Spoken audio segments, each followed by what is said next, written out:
Peace. What's up, party people? It's the Wordman, Gary Lyon. And this video right here is the Wordman's $20 film school. Now, Wordman's $20 film school is a pretty good school. You should recommend. I recommend everyone attending. This video right here, you might hear in the background, that is the one and the only Art Blakey and the Jazz Messengers with their classic hit, Moanin'. I know what you're thinking there, party people. You're thinking, if I'm hearing Art Blakey and the Jazz Messengers, then this Wordman's $20 film school must be for the one Todd Bundy. And you'd be correct. Kind of paused a little long there to kind of catch that moaning beat drop. Yeah, Todd, of course, one of Todd's favorites is Art Blakey. But yeah, so basically breaking down the film school real quick. Nice. Wordman's $20 film school breaks down like this. I take a $20 bill and I go off to a record store, DVD store. In this case, I went to two. I went to Koch's Warehouse, which is in Brooklyn, and I also went to Academy Records, which is over in Manhattan. And I spent a $20 bill, see what movies $20 can get me that I can, use to help further expand and inform one's cinematic knowledge. And we're doing this for my brother Todd, and little brother, we got you quite a bit. And so what we're going to do is we're going to go through, see what we got them, so we can help you figure out some cool movies. And while we do it, we're going to listen to some cool tunes like Art Blakey. Now, you may recall, for those of you who are students here at the Wordman's $20 Film School, the last video we did was actually also for my brother. And I didn't necessarily have intentions of doing another one of these videos anytime soon, much less for my brother.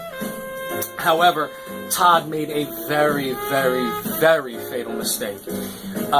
Young Breezel, aka the Mighty CO Double, aka you know the name, he he made this terrible, terrible mistake where he told me that not only had he never seen, but he had never heard of the movie Frailty. I know. Horror fans are just in shock right now. Todd, how have you never heard of the movie Frailty? How could you do this, Todd? How could you betray an entire people? I'm kidding. Frailty is one of these movies that no one, 5 people have heard of. But I'm telling you, those 5 people, myself included, as one of them, are the most ardent apostles of this film. We will spread the gospel of Frailty all over. What the movie's about. It is directed and co-stars Bill Paxton, the great actor Bill Paxton, who we all miss. Rest in peace. Bill Paxton is in it along with Matthew McConaughey, Matthew McConaughey, and who else is in it? Powers Booth, who looks a lot like Stacy Keach. So I can never tell the two apart. And now that I've mentioned it to you, I don't think you will be able to either. You're welcome. Anyhow, this is Bill Paxton's movie where Matthew McConaughey goes to Powers Booth. Powers Booth is an FBI agent or a police detective, one of the two. And Matthew McConaughey tells Powers Booth that Matthew McConaughey knows who this serial killer is that Powers Booth has been looking for. And that he, Matthew McConaughey, will help Powers Booth find said serial killer, and tells him how he knows who the serial killer is, and just kind of goes through the whole motions of, I know how you'll catch him, I know who he is, and tells the whole story of how. It's pretty dope. It's amazingly well made. I think the thing that amazes me about this movie is, you hear the phrase often, it's the kind of movie they don't make anymore, but it's really the kind of movie they don't make anymore. I don't want to call it small, because that's insulting. It's well confined to its space. It succeeds at everything it tries to do, but it doesn't try to do too much. It's just really smart, it stays in its lane, and it's really, really rewarding. Really, really good movie. Genuinely scary, genuinely smart. It's not insulting in any way, and that's nice. It's a nice change of pace for these days. I didn't realize that Bill Paxton could direct. I don't think I've ever seen him direct anything before. I think this might be the only thing he ever did direct. I might be wrong about that. but he does a great job of directing this, and it is just a blast. It's such a great horror movie. Just a good movie independent of being a horror movie. And Todd, you will love it very much. I love it very much. And by the way, quick thing. For those of you, for you other Wordman $20 film school students, if you see Todd, or if you run across him or whatever in your travels, ask Todd to do his Bill Paxton impression from the movie True Lies. I'm telling you from experience, it's the greatest thing ever. Todd does an amazing Bill Paxton impression from that movie. It's great. It's great. It's really, really good. So you should definitely go track my little brother down and be like, Gary says you know the movie True Lies and Bill Paxton, and can you trust me? It's worth it. It's worth it. It's a really good one. But moving on to the next one, we have the movie Shaun of the Dead. Great flick. Really, really fun horror comedy movie. A couple comedies in here. This one is directed by Edgar Wright. Edgar Wright is the director of he did that movie Baby Driver that just came out this past year. Was it this year or last year? This was last year. This is Simon Pegg here in the middle. He of Mission Impossible fame. He's Scotty now in Star Trek. Simon Pegg and Edgar Wright, along with actually Nick Frost, who you see here at the end. The three of them, when initially kind of began, they're all like friends, and they started out with these 3 movies they made together. And Shaun of the Dead's probably their most successful of those 3. It's really, really funny, dude. It's really funny. So, in case you haven't seen them, I think you have seen it, but in the event you haven't, it's basically, Shaun here and Nick are 2 of the most hapless people you've ever met. Like, just a bunch of going nowhere types in their 30s, and their London town becomes invaded by zombies. So the 2 people who really should not be in charge of saving us from the zombie apocalypse are now in charge of saving us from the zombie apocalypse. They do a really great job of really smart funny, and but not annoyingly smart funny. You know what I mean? Like, it's really, really good. It's very funny, very well directed. If you've got friends who are horror movie nuts, they will appreciate it. If you got friends who just like funny movies, they'll appreciate it. It's a really good, what would you call it?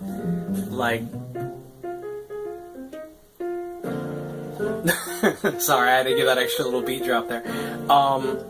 It's a really good, me and the friends are sitting around the apartment, we got pizza and beer, we want to watch a movie. This is a good one to put on for that, so I recommend it.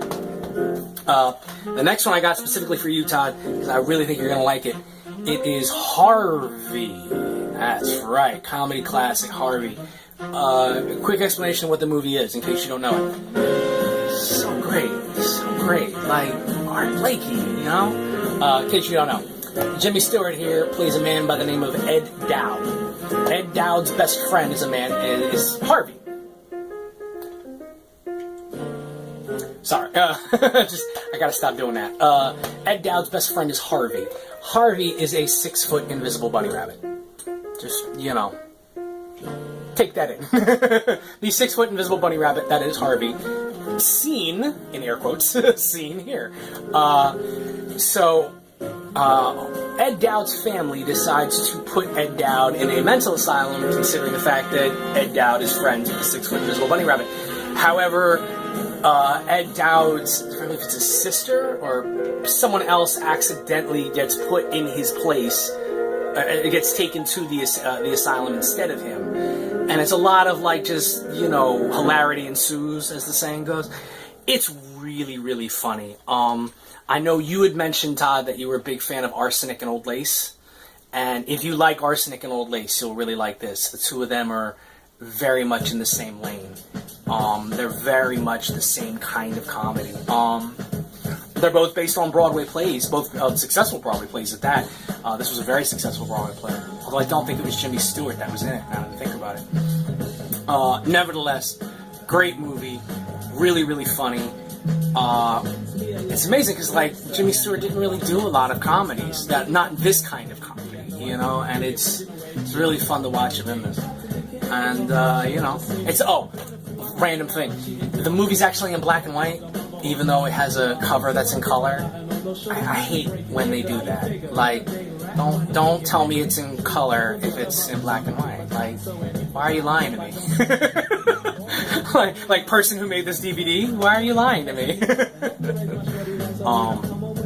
That in the background right there this is the Large Professor remix of It's a Boy, the Slick Rick song. We all know how Gary is about Slick Rick, so there you go. This is the Large Pro remix.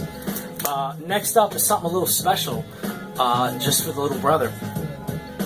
We decided to go with a trilogy, a nice little triple feature action, and it is the Dollars trilogy. That's right, the Dollars trilogy, were the famous westerns, 3 westerns of all time.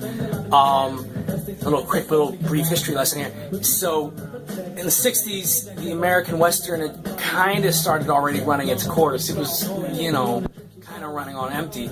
And a bunch of Italian directors really took over the genre and making really engaging westerns. More of them, surprisingly more violent, a bit more amoral. I mean, that's one thing you can say about American westerns, especially at that time, is that the morality is you know, very, very specific. Whereas with the Italian westerns, morality is almost not even there. But really smart, really well made, very gritty. I think gritty is probably the best word to describe it. And that's, of course, where we get the term spaghetti western from, is that they're made in Italy. And there is no director better at those. There's no director of spaghetti westerns better than Sergio Leone. And these are the 3, basically, that prove it.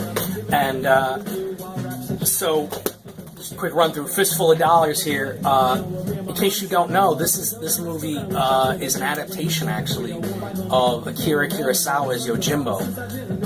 Basically, Yojimbo is basically this Ronin played by the great Toshiro Mifune, who basically plays the 2 rival gangs against each other in this one town, which is the identical plot to A Fistful of Dollars. So, you know, hope Kurosawa got his royalties. But that said, I mean, this is just a great movie. Like, it's a great movie, obviously. It sells itself. Random thing as a writer that pisses me off, when someone else... I suffer as a writer from something that's known as title envy. That's the name I came up with for it. Title envy is when someone else comes up with a title that I think is really good. And in my opinion, there is no sequel with a better title than For a Few Dollars More. Because think about it, like, if your first movie is titled A Fistful of Dollars, what's the best title you could come up with for the second one? For a Few Dollars More. It's great. What a great title. Like, oh, it pisses me off. So, my favorite thing about For a Few Dollars More is that it's... I wouldn't necessarily say you can probably watch it without the other one. That's not a problem. But this one really, I think, stands alone for me because of Lee Van Cleef. He is so badass in this. Ooh. That's James Brown, Bewildered. That's him with the young James Brown with the song Bewildered. This is with his first band, the Famous Flames. Just when he kind of hits it with that Bewildered, it always throws me off. You know, a bit of a holler. Great James Brown. But Lee Van Cleef in this, what can you say? You know, like, I was thinking about this, talking about this, I think, with Ty, I think, where my good friend Ty, shouts to, you know, the one Yafe Kono. If I had to pick my favorite character in all 3, I don't know if Lee Van Cleef's my favorite character in all 3 of the movies, but he's my, like, out of all my favorite in one particular movie is this one, and it's Lee Van Cleef. If that makes any sense. But yeah, great sequel. And then, of course, coming back with the title envy theme, The Good, the Bad, and the Ugly. Like, greatest title ever. Like, it's so, like, it's honest, it's comical, it's satirical, it's ironic. Like, it's amazing. It's everything and nothing all at once. It's great. And, you know, it's amazing. And I can say also that if you're to spend a day watching all three of these movies in a row, which I would recommend because fuck yeah, you know.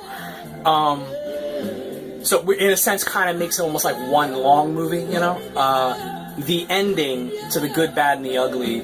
Not only is it a great ending to this movie, it's a great ending to the trilogy.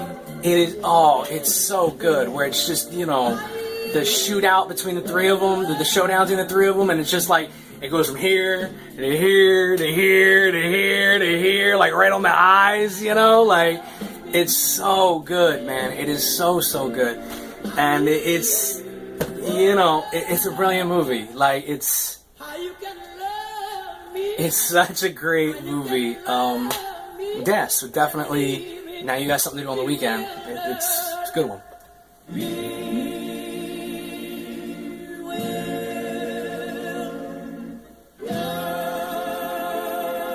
Sorry, I couldn't help it. Little James Brown action, you know what I mean? Can't help it, I'm sorry. But, that's nice, that's nice. This playing right here is a song, T Plays It Cool, which is from the movie Trouble Man. This is an instrumental piece done by Marvin Gaye. Marvin Gaye did the whole soundtrack for the movie Trouble Man. And, here it is. Greatest drum break. One of the greatest drum breaks ever. One of the greatest instrumentals of all time. So, yeah, there you go. Moving on. The next one up in the biscuit is Fargo. The Coen Brothers classic that, like, you know, you're not allowed to not like, much less not seen. I don't necessarily know if it's my favorite Coen Brothers flick. It's definitely a good one, obviously, but, it's definitely the movie that kind of put them on the map. There's no argument about that. But it's a really good movie, and it's just weird enough to not be normal, and I like that. I think that's, if I had to think of one thing I like about them as filmmakers, it's that their movies are kind of just weird enough to be weird, you know, to not be normal. Everything about this movie is great. It's awesome. I love it. On a writing level, everything's amazing about this movie. I'm envious of this movie on a writing level. And, yeah, it's a great flick. Check it out. We got two more coming up for you. And this one, I don't know if you remember Young Breezel, but you might remember growing up, I had this on VHS. It was Radioland Murders. I hope you remember this movie, because this movie is so much fun. It's, I don't remember how I came across it. I remember I bought it. I remember buying it when I worked at Borders. Remember Borders, the bookstore? Remember that place? Oh, R.I.P. Pour a little out, you know? I don't have a bottle, you know, pour a little out for, you know, whatever. But, that horn. But in case you don't remember, Radioland Murders is about, it's the opening night premiere of this one particular radio station. It takes place in like the 1920s or 30s or something. And the night that this radio station's opening and having its premiere night, someone is killing members of the radio station. So writer Brian Benben, along with estranged wife Mary Stuart Masterson, not only have to, like, keep the programming going for their night, but they also have to find the killer. And it's really fun. It's a lot of fun movie. Everybody and their mother seems to be in 5 minutes of this movie. It's really great. Christopher Lloyd's funny in it. If you remember Corbin Burnson, Roger Dorn from Major League, he's really good in this. Who else is in this that I'm forgetting? Jeffrey Tambor's in it. Ned Beatty's really good in it. George Burns has a really funny set in this because it's George Burns and he was naturally funny. It's a lot of fun. It's a great flick. I hope you remember when we were younger and we would watch it. But if not, you get to watch it again either way. So, bongo for you. And that brings us to the last flick. And before we get to it, I kind of have to make a little announcement. If you are a student of the Wordman $20 Film School, then you know that we normally end each little session, each class. Try to keep with the theme. You'll know that we end each class with a John Landis movie, because I'm a huge John Landis fan, as you should be as well. And however, they only had one John Landis movie at either store, and it was The Three Amigos, which I had already bought for you last episode of Wordman's $20 Film School. So I didn't want to buy you the same movie twice. So I owe you a John Landis movie. I'm sorry. I hope you can forgive me. I hope you can forgive me. I will, as I'm sure you know, I will keep my word on a John Landis movie, and the next time I see one, I'll be sure to pick one up for you. But this right here in the background is Erykah Badu, Bag Lady. However, it's not the one from the album. It's the one, like, the single version that, like, had the Dr. Dre beat. You know, the little, like that, you know? Like, you remember, Todd, do you remember, like, when this came out? Like, this beat was bananas when this came out. You're like, you couldn't go 5 feet without hearing this beat, man. Like, you know, that was Dre, you know what I mean? Dre had it, you know? But great song by Erykah Badu, and this version isn't on the album. That got me so mad. I was like, oh, now I gotta go buy the single. But nevertheless, we got one more left. So like I said, we kind of fell short on the John Landis tip. That's that's on me, I guess. What we got you instead was Clash of the Titans. This is the original version, not the Liam Neeson released the Kraken version. This is the version with the Ray Harryhausen special effects. Todd, I'm sure you remember when we were younger, we would have my PHL 17, and they would play really great movies on set, either really great or really bad, one or the other, movies on a Saturday afternoon. You know, they'd play like The Warriors, or they'd play like Death Wish, or they'd play like Bloodsport, or one of those Shaw Brothers movies. And one of the movies they would always play is Clash of the Titans. And it's an awesome movie, you know what I mean? It's great. I know you'll love it, and I'm sure you remember it. And, yeah, that's what we got for you, little brother. I hope you enjoy. You know, it's a nice little, nice little set here for you. You know, let me turn that the other way so you can see it better. There you go. Great little set. We'll put this in the mail for you, I guess probably tomorrow, or not tomorrow, Monday rather. But, like I said, we're just trying to help further the cinematic knowledge and to educate and inform, for certain little brothers, you know what I mean? And, hope you're doing good, hope you're doing well, and, I think that's everything. So, signing off from the nation of Brooklyn, it's the Wordman, Gary Lime. Peace. I really like this song. Alright, signing out. Peace.